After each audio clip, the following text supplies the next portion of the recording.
Добро вечер, почитувани гледачи. 20 часот време е за централниот дневник на К1 телевизија. Уште 6 дена до крајот на изборната кампања. Коалициите и политичките партии, учесници на предстојните предвремени парламентарни избори, и денеска продолжуваат со активностите во рамки на кампањата. По кратките најави кои ги означуваат настаните на денот, почнуваме веднаш.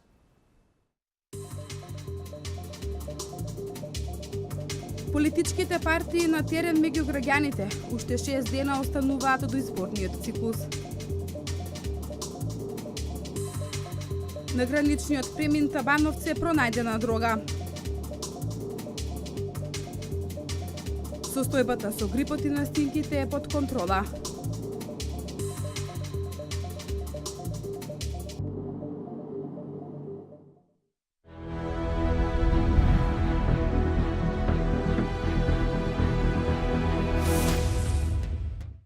Кандидатот за пратеник на СДСМ во изборна единица 3, Панче Иванов, денеска на пресконференција представи дел од изборната програма План за живот на Македонија. Иванов од партиската говорница денеска најави финансиска поддршка за мали и средни предпријатија, се со цел подобрување на економската иднина и отварање на нови работни места. Планот за живот на Социјалдемократскиот сојуз на Македонија и коалицијата предвидува финансиска поддршка за мали и средни предпријатија, развој на домашните фирми со цел подобрување на економската иднина и отварање на нови работни места, рече Панче Иванов, кандидат за пратеник на коалицијата предводена од СДСМ во изборната единица 3. Ќе обезбедиме директна државна поддршка за домашните фирми во висина од 20 милиони евра.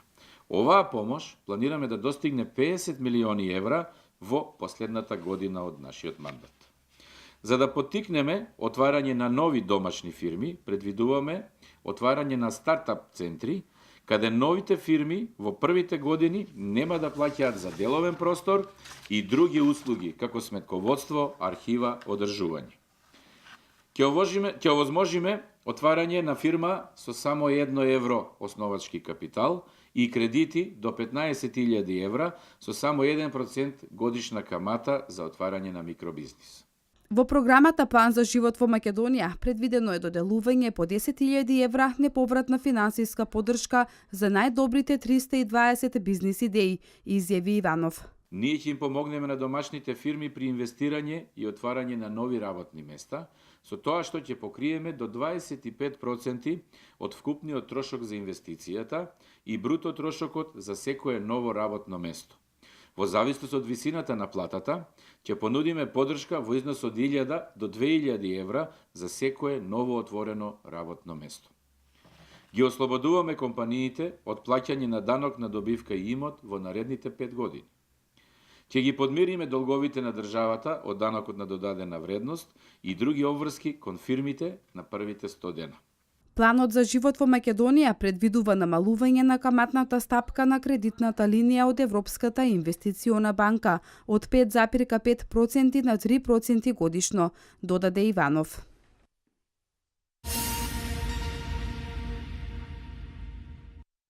Лидерот на Социјалдемократскиот сојуз на Македонија и носителот на листата во 4-та изборна единица, Зоран Заев, секојдневно пред граѓаните ја представува својата предизборна програма План за живот на Македонија. Овој пат тој истакнува дека нивната главна цел е да ги вратат младите во Македонија. Коалицијата за живот во Македонија, предводена од Социјалдемократскиот сојуз, секојдневно меѓу граѓаните ја презентира својата предизборна програма План за Македонија. Лидерот на СДСМ и носител на листата во 4-та изборна единица Зоран Заев вели дека нивната главна цел е да ги врати младите во Македонија. Ги вратиме сите деца кои што ја напуштија нашата Македонија. Тоа ни е моторната сила. Тоа е двигателот на нашата економија. Заедно да насочиме се што постои во ова наша земја. За младите, за работни места, за нови фабрики, за поддршка на домашните компании, да отварат работни места и да дават достоинствени плати. Само со отварање на нови работни места и покачување на минималната и просечната плата, вели Заев, можеме да обезбедиме достоен живот за секој граѓанин во Македонија. Уште во првите 4 месеци минималната плата од сегашните 9500 денари ќе ја качиме на 12.000. До крајот на мандатот 16.000 денари. Тие што зимале 19.000 ќе зимат 25. Тие што зимале 14 ќе зимат 22. Заради покачувањето на минималната плата ќе ги отвориме спиралите на покачување на платите. Конечна цел ни е вработен човек да има просечна плата од 500 евра, од 30.000 денари.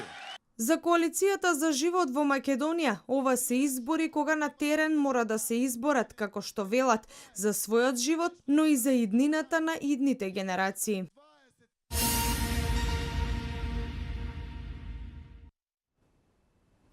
Подобрување на образовниот процес најави Спиро Ристовски од ВМРО ДПМН при средба со просветни работници во Велес. 9000 наставници досега добија решенија за стабилен однос, а за 67% е покачена просечната плата на просветните работници, истакна тој. На средбата се разговараше и за Кембридж програмата и резултати однесе како дел од образовниот процес.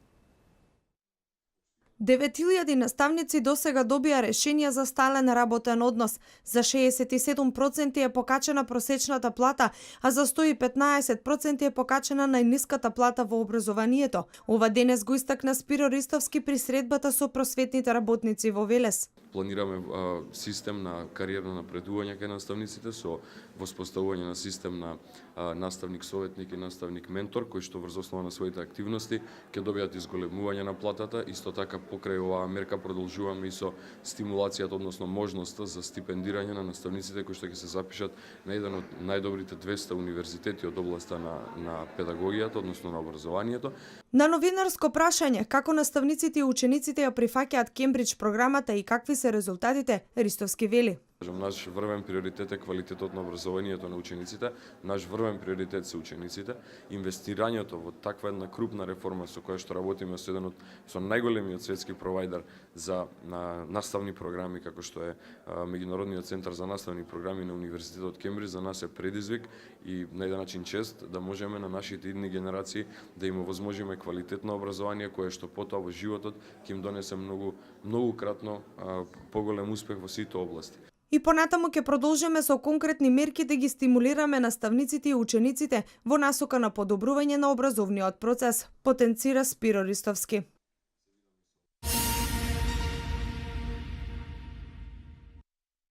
Ванчо Костадиновски од ВМРО ДПМН оствари средба со земјоделците во општина Кавадарци, Дреново и Возарци, на која беше разговарано за општите услови и можностите се со цел поголем развој на земјоделството, како и силната поддршка во следниот период и големи инвестиции.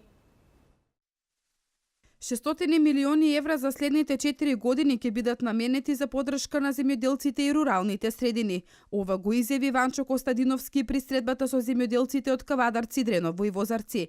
Субвенциите и инвестициите во земјоделството и понатаму ќе бидат приоритета за развој на земјоделството во Македонија.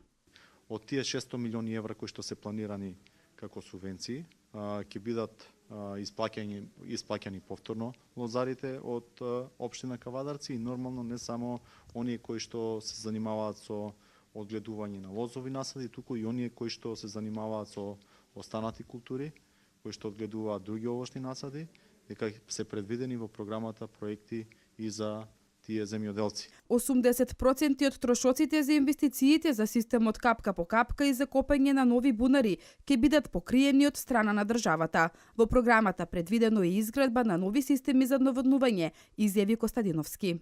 Изградба на систем за наводнување во село Дреново, општина Кавадарци. Ова е едно од клучните барања на жителите на ова населено место и навистина со огромно задоволство можам да ги информирам дека е проект што е предвиден програмата и по формирање на владата од страна на ВМРО ДПМН и коалицијата ќе се пристапи со реализација на овој проект. Во наредниот период инвестициите продолжуваат и во модернизација на земјоделството преку ИПАРД 2 програмата. Земјоделците ќе можат да сметаат на најмалку 60% поддршка од државата за набавка на нова механизација, додаде Костадиновски.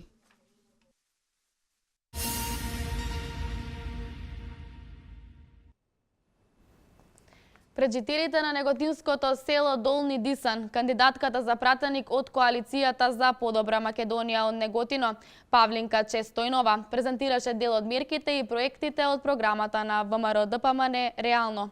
Во директен контакт со жителите им ги презентираа мерките кои се однесуваат за ова населено место. Остваривме средба со жителите на село Долни Дисан. Бевме во директен контакт, посетивме неколку куќи во ова село, каде што директно на селаните, на жителите на село Долни Дисан им презентиравме делови од програмата на ВМРО-ДПМН Реално, кои што ги засега овие жители.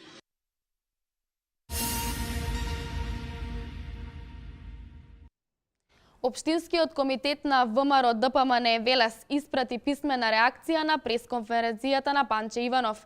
Во писмената реакција се вели дека СДСМ е најголем виновник за штетите кои во целиот изминат период и се нанесени на македонската економија. СДСМ и никој друг ги опустоши македонските предпријатија, а работниците ги доведе на работ на својата екзистенција, стои во писмената реакција на ВМРО-ДПМН Велес. Општинскиот комитет на ВМРО-ДПМН Велес испрати писмена реакција на пресконференцијата на Панче Иванов, кандидат за пратеник од изборната единица 3 од редовите на СДСМ и коалицијата, во која се вели: не само што не вработија никого додека тие беа на власт, туку невработеноста во нивно време достигна бројка од приближно 16.000 луѓе. За разлика од пред 10 години, денес бројот на невработени е намален на околу 7.000. Впрочем, многу добро го паметиме и времето кога раководството на СДСМ поставуваше роднини за судии и стечени управници, за потоа фабриките во Велес преку стечени постапки да ги добијат луѓе блиски на СДСМ. Денес истите тие судии и стечени управници ги гледаме во првите редови на партиските собиранки на СДСМ. За време на СДСМ ниту постоеја активни мерки за вработување, ниту државна помош за малите фирми. Во време на СДСМ македонската економија беше на колена. Затоа заверешени господата од СДСМ и нивните економски политики се прочитани. Така наречената програма на СДСМ е еден памфлет од измами и лажни ветувања, што всушност представува обид повторно да се изманипулираат граѓаните како би наседнале на нивните лаги. Меѓутоа, СДСМ и Панче Иванов никако да престанат со подценување на народот. Граѓаните се мудри и знаат да оценат, знаат да направат есап и да одмерат кое ветување е реално, а кое ветување е лажно. Со лаги не се добива доверба. Стои во писмената реакција на Општинскиот комитет на ВМРО-ДПМН Велес.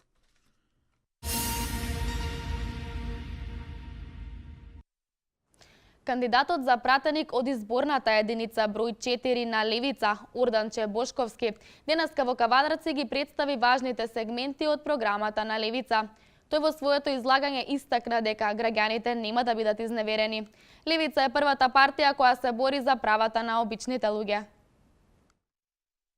Левица е првата партија на обичниот човек и се бори за правата на обичните луѓе. Време е да се стави крај на сиромаштијата, рече кандидатот за пратеник од изборната единица број 4 на Левица Орданче Бошковски. Тој ги представи важните сегменти од изборната програма на Левица, како што е воведување на конфискација на нелегално стакнатиот имот, запирање на непродуктивните буџетски расходи, забрана за натамошна приватизација на јавните предпријатија и воведување на минимален загарантиран приход во секое семејство.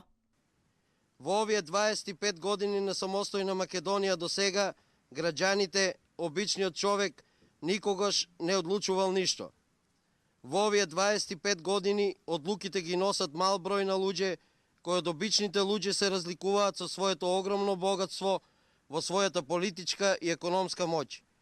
Во овие 25 години одлуките ги носеа елитите. Граѓаните никогаш нема да бидат изневерени, а работниците и земјоделците заслужуваат и ќе имаат подобар и подостоинствен живот, рече Орданче Бошковски во своето излагање.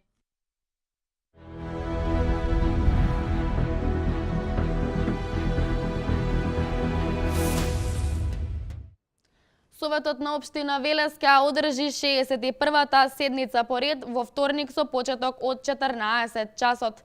На истата се предложени 13 точки на дневен ред, меѓу кои првата советнички прашања, а втората точка нацрт буџетот на општината за 2017 година.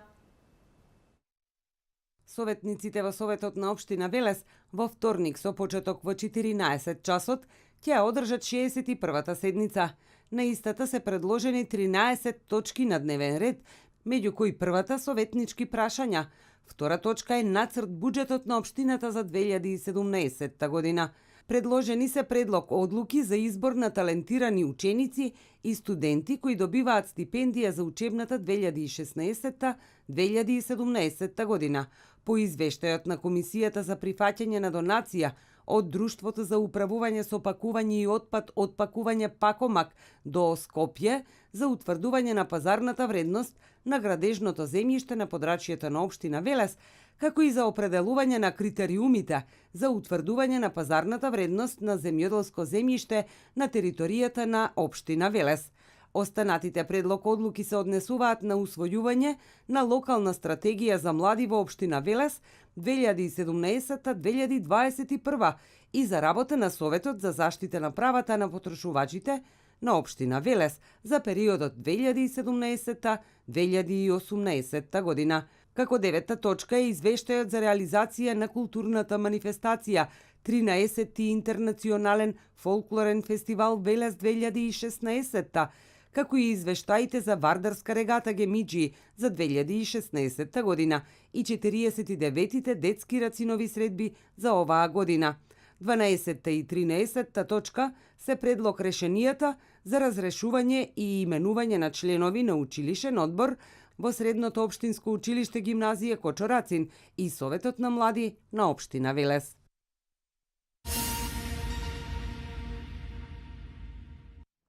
Состојбата со грипот и настинки е под контрола. Нема зголемен број на пациенти со грип од вообичаеното. Во овој период од годината кога настинките доминираат, а грипот е почест, доктор Лилија Чолакова-Дервишова препорачува поголема внимателност, зголемо конзумирање на витамини и топли напитоци. Нема зголемен број на пациенти со грип од вообичаеното за овој период од годината. Ноември е месец во кој вирозите доминираат, а настинките се многу чести.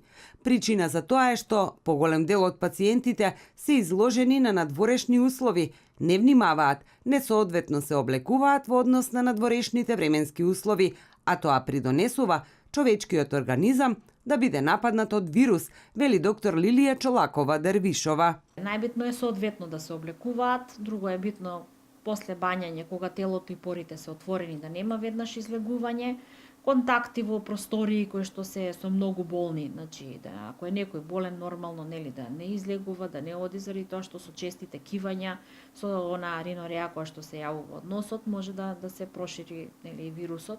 Чолакова-Дервишова препорачува зголемено консумирање витамини, течности, топли напитоци и топла облека.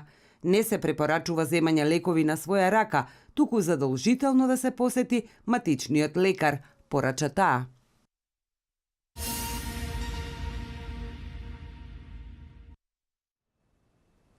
А вестите од земјава. На граничниот премин Табановце пронајдени се околу 8 килограми тревкаста материја. Дрогата била пренесувана во автомобил со албански регистарски таблички од 56 годишен албански државјанин, денеска соопштува Министерството за внатрешни работи. Денес православните христијани го слават празникот Пресвета Богородица Пречиста.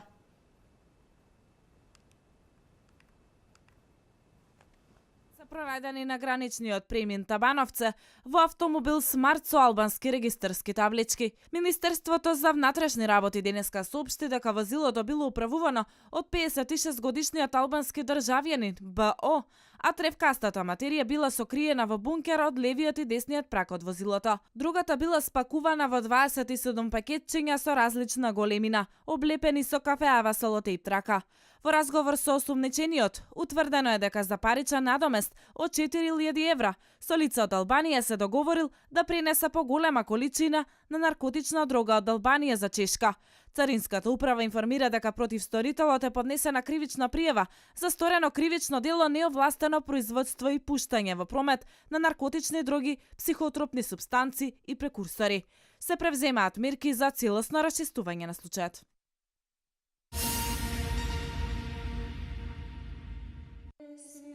Денеска е воведение на Пресвета Богородица. Народот овој празник го нарекува пречиста, што одлично ја доловува неговата смисла.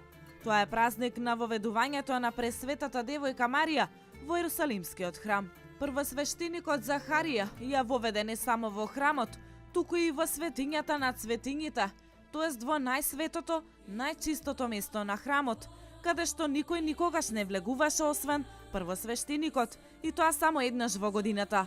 Така Бог преку света Захарија, кој беше надвор од себе и обземен од Бога, ја прослави умната и телесна чистота на Марија, која подоцна стана врата на спасението, тоест го прими во себе, го носеше и го роди Синот Божи, истовремено и Син човечки Христос. Нечистиот се роди од најчистата утроба, затоа и празникот е пречиста.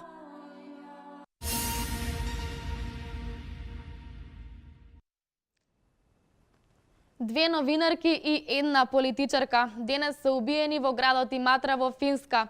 Жртвите се убиени со огнено оружје во пешачката зона пред ресторан. Убиен е лидерот на екстремистите во Дагестан, познат како Абу Мухамед.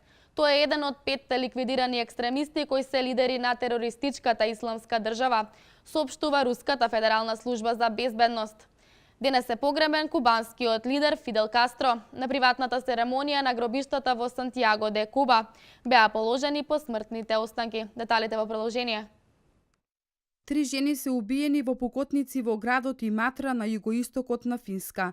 Една од убиените жени е локална политичарка, додека другите 2 се новинарки. Жртвите се убиени со огнено оружје во пешачка зона пред ресторан, а неверојатно станува збор за случајно пукање, изјави потпаролот на полицијата Хели Јамсен Турк. Полицијата уапсила 23 годишен маж кој не давал отпор при епсењето. Мотивот на нападот не е познат, а полицијата не знае дали има и други жртви. По пукањето кое се случило во центарот на градот, каде има ресторани и ноќни клубови, формиран е кризен штаб, изјави Сара Раудасој, потпарол на управата од регионот на Јужен Карели. Инаку во градот Иматра живеат 28.000 луѓе, а се наоѓа на 230 километри од Хелсинки.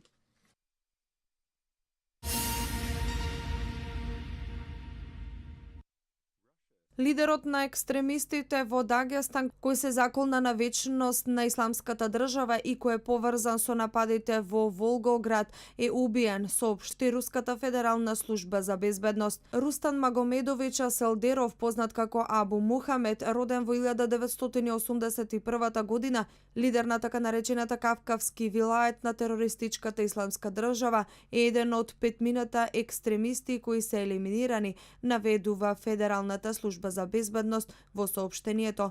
Според руски медиуми, лидерот на ИДИ Абу Бакир Ал-Багдид го именувал за емир на Дагестан.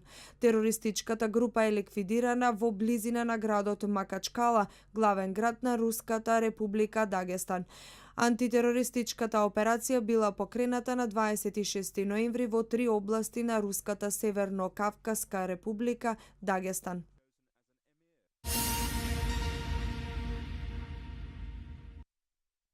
На приватна церемонија на гробиштата во Сантиаго де Куба беа положени посмртните останки на кубанскиот лидер Фидел Кастро, колевка на револуцијата, чиј предводник беше тој. Погребот е одржан откако кубанските официјални лица во последен момент се откажаа од плановите церемонијата да се пренесува во живо на телевизија. Собир во чест на својот брат синоќа на плоштадот на револуцијата во Сантиаго одржа председателот на Куба Раул Кастро. Тој нагласи дека ќе го брани социјализмот и братството во државата. Истовремено најави дека кубанските власти ќе усвојат закон по барање на Фидел, со кој ќе биде забрането улици да се нарекуваат по неговото име и во негова чест да се подигнуваат споменици, бисти и статуи. Фидел Кастро почина на 25 ноември на 90 годишна возраст.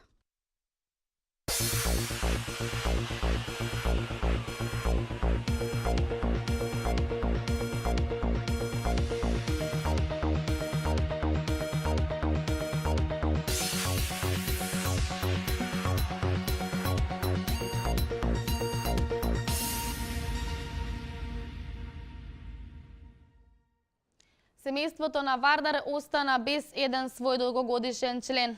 На 55 годишна возраст ненадено почина Бранко Дилберов, раководител во спортскиот центар Кале.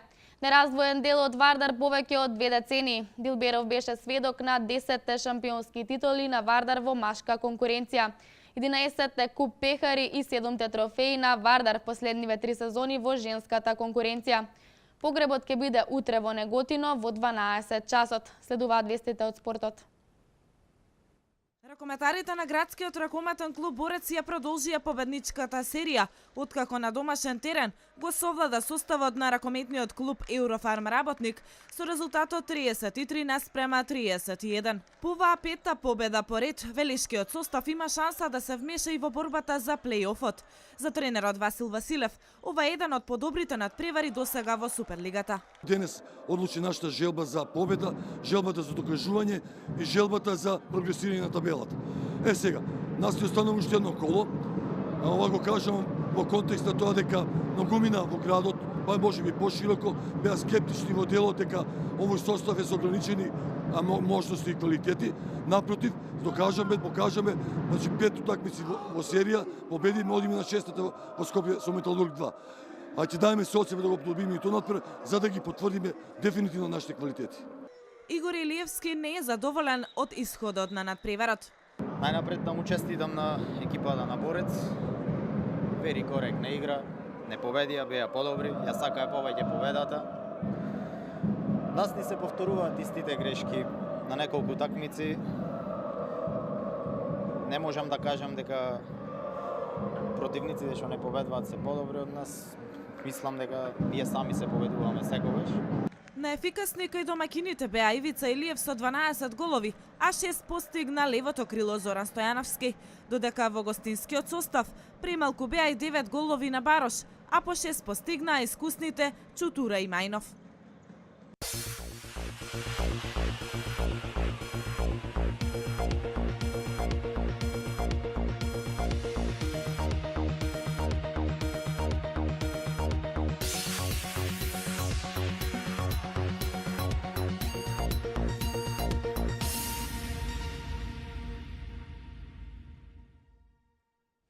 Денеска имавме сончево време со умерена облачност и со слаб североисточен ветер.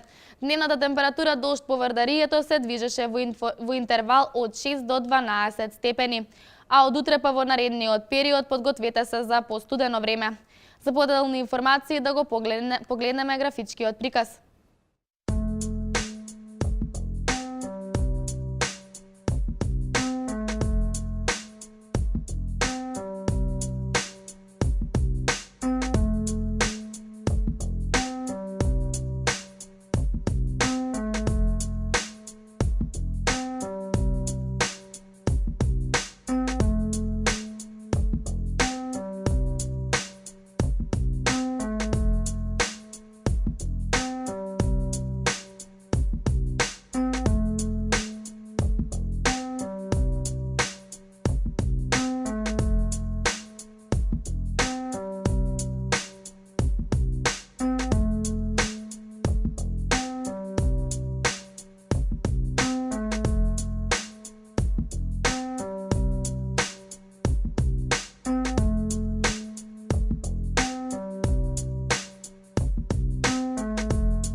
Со оваа информација го завршуваме дневникот. Имајте пријатна вечер. Пријатно.